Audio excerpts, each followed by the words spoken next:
¿Qué dice Nicolás Maduro, el presidente no reconocido, hay que decirlo, por la gran mayoría de la comunidad internacional de Venezuela? Dice que él no acepta ayuda humanitaria porque Venezuela no es un país de mendigos, ¿no? Y se han abierto pues toda una... son tres en realidad de entradas para lo que pues es una operación humanitaria de gran envergadura, o debería ser de gran envergadura, en momentos en que este régimen, como digo, no reconocido por la comunidad internacional, se resiste, ¿no? Y en momentos en que, bueno, hay una suerte de cuentagotas de cuánto más puede soportar el pueblo venezolano, que ya no soporta. Las cifras no oficiales en el Perú hablan de hasta casi 1.000.000 de inmigrantes venezolanos en nuestro territorio. Eso habla del alcance de la tragedia humanitaria. He escuchado entre 700.000 y 1.000.000. Así que, bueno, así están las cosas, y para comentar lo que podría venir en los próximos días se encuentra con nosotros el especialista Andrés Gómez de la Torre, que no teníamos hace un tiempo por aquí. Andrés, gracias por estar con nosotros. Buenas noches. ¿Qué tal, Enrique? Buenas noches. Escenarios. Se acaba de celebrar la reunión del Grupo de Lima en Canadá.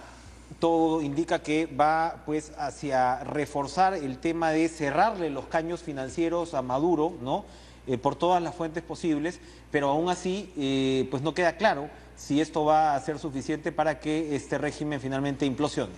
Claro, y la gran paradoja, Enrique, es que estamos hablando de Venezuela, que fue un país históricamente que tuvo una democracia desde fines de los 50, más o menos estable, y que fue la gran propulsora de la llamada doctrina Betancur. Nos hemos olvidado que es un principio de la política exterior venezolana referido a no reconocer, en primer lugar, gobiernos de facto, en segundo lugar, gobiernos salidos de revoluciones, y en tercer lugar, gobiernos que maltraten o pisoteen los derechos fundamentales.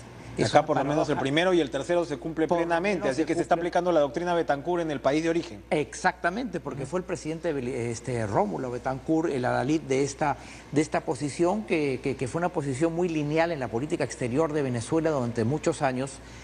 Fue parte de un proceso político. Además, Venezuela salió en los años 50 de una dictadura que fue la de Pérez Jiménez, y es una paradoja que hoy día justamente estemos debatiendo el tema de un país que fue el gran propulsor de a la inversa de lo que está sucediendo, el tema este que lo hace el Grupo de Lima, además, ¿no? Y lo acaba de declarar el presidente Martín Vizcarra, de abogar por una transición pacífica, no violenta, y al mismo tiempo rechazar cualquier forma de intervención militar. Hay algunos miembros de la oposición venezolana que no ven esto con tanto beneplácito. Evidentemente nadie quiere pues una intervención militar a gran escala o demás, pero ¿es posible que esta tensión se resuelva de manera netamente interna? Claro, esa es la gran pregunta, Enrique. Dos cosas, dos puntos. Primero, el presidente Vizcarra ya lo ha expresado claramente. Es una, digamos, decisión bastante lineal en la política exterior de este gobierno. Se opone y rechaza una solución militar al problema. Este debe ser un tema de una transición elaborada fundamentalmente por los venezolanos. Respalda al presidente interino de la Asamblea Nacional, Juan Carlos Guaidó, y el presidente también sigue en esta línea de dejar la política exterior en manos de los expertos, es decir, que se descarta una política presidencial. O sea, Quito Retagle está operando con todo su bagaje. Y creo que el bagaje y el saldo es bastante positivo, me parece. Popolizio está llevando bien las cosas. Popolizio y De Sela. De Sela, que es así es. Muy experimentado. Muy experimentado, porque se llama jefe de gabinete de 2 secretarios generales de la OEA, hay que sopesar eso, es un hombre con muy buenos contactos.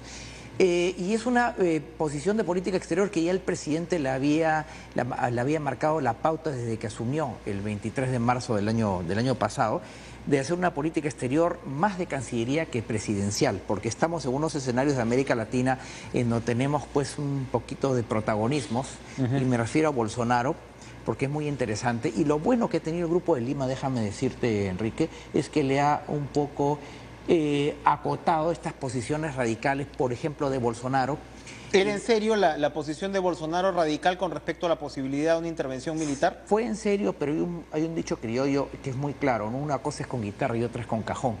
Y en el foro de Davos, Enrique, Bolsonaro dijo que Brasil se opone porque la política exterior históricamente de la Cancillería de Itamaraty brasileña, por supuesto, se opone, tiene toda una suerte de historia. Y déjame decirte un importante, el vicepresidente brasilero, Hamilton Mourão, que es un hombre que proviene de la Fuerza Armada, un general muy duro, que habló en diciembre de una intervención militar y que Brasil podía, con el expertise de lo que era Haití, la operación de paz, podía en una segunda fase. Bueno, todas esas ideas medias extrañas, estrambóticas, hoy día, porque el propio Hamilton Mourão ha dicho Brasil no se compromete, y me parece muy bien, sí, en una intervención militar. Si hay un consenso más o menos alrededor de ese tema, incluso con países como Brasil. Se está entonces insistiendo, y desde el gobierno, digamos, reconocido de Guaidó, se está insistiendo en la figura de ir presionando a los militares y aprovechar las grietas hasta que de alguna manera estas se conviertan en un dique.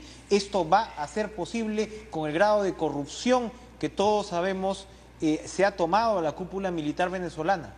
Ciertamente, y aquí es muy importante las declaraciones que hace como tú sabes, el Grupo de Lima ya aceptó formalmente al gobierno como parte de este grupo de Juan Carlos Guaidó.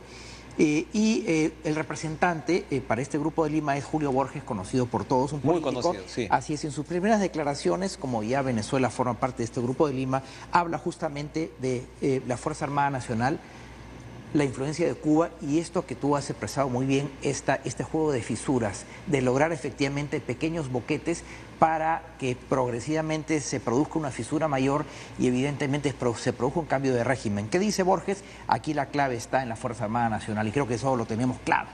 Y si te fijas, el excelente artículo de Andrés Oppenheimer, escrito en el Miami Herald, reproducido en un diario limeño hace 2 días, habla también de la inviabilidad de una intervención militar, porque esto va a alimentar a los nacionalismos.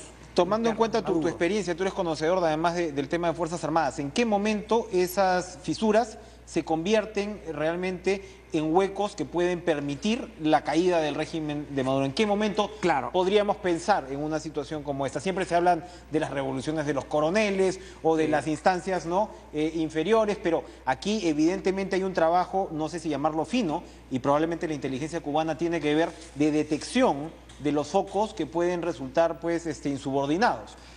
¿En qué momento se puede voltear esa tortilla? Claro, esa es la gran pregunta, Enrique, porque en estas transiciones a la democracia, como la chilena, por ejemplo, el año 89, cuando Pinochet sale del poder, es un general de la Fuerza Aérea de Chile, comandante en jefe de la Fuerza Aérea, Matei, que se le planta a Pinochet en el momento del famoso plebiscito, porque Pinochet quería seguir todavía, a pesar que había perdido el plebiscito, sacar a la Fuerza Armada a la calle, y la Fuerza le dice, la Fuerza Aérea no sale. Hasta aquí nomás, le dije. Hasta aquí nomás, entonces es un chispazo de un momento.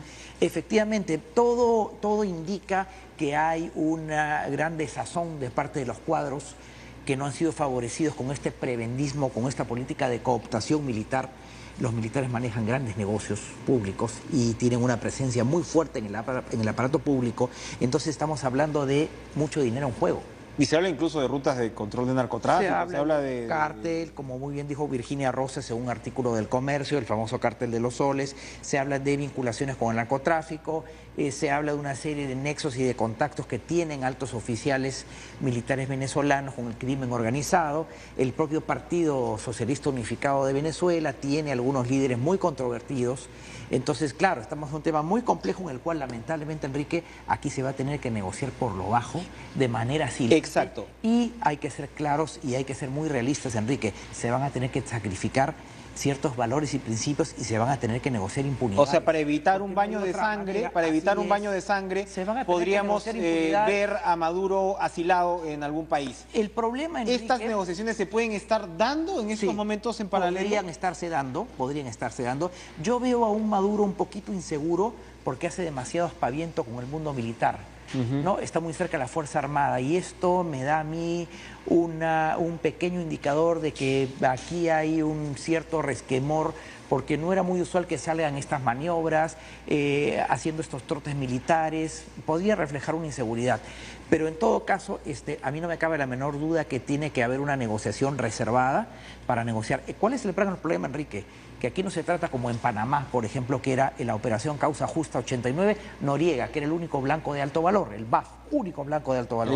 Acá es una cúpula que es del partido, de la Fuerza Armada y los servicios de inteligencia, mucha gente. Por eso es que una operación militar puede ser inviable, porque extractivamente vas a tener que ubicar por supuesto, claro, a 500 o 600 personas como mínimo que forman parte de toda esta gran estructura de poder que es la triada. Lo cual le debe complicar a Maduro la posibilidad de una salida personal también, evidentemente. Exacto. ¿No? Que tiene toda esta mochila detrás, ¿no? Que no lo van a dejar así nomás. Así es, no son 17, 18, porque tienes el partido, como vuelvo a repetir, la Fuerza Armada, toda esa estructura jerárquica que Vladimir Padrino es simplemente la parte de arriba del iceberg, la punta del iceberg, y tienes además, obviamente, a los servicios de inteligencia, un SEBIN muy fuerte, casi policializado, con apoyo cubano. Entonces el tema tiene tantas aristas que es realmente de muy difícil predecir si esto, en qué momento se van a producir una grieta grande, ¿no? En estas pequeñas fisuras a las que se está jugando, ¿no?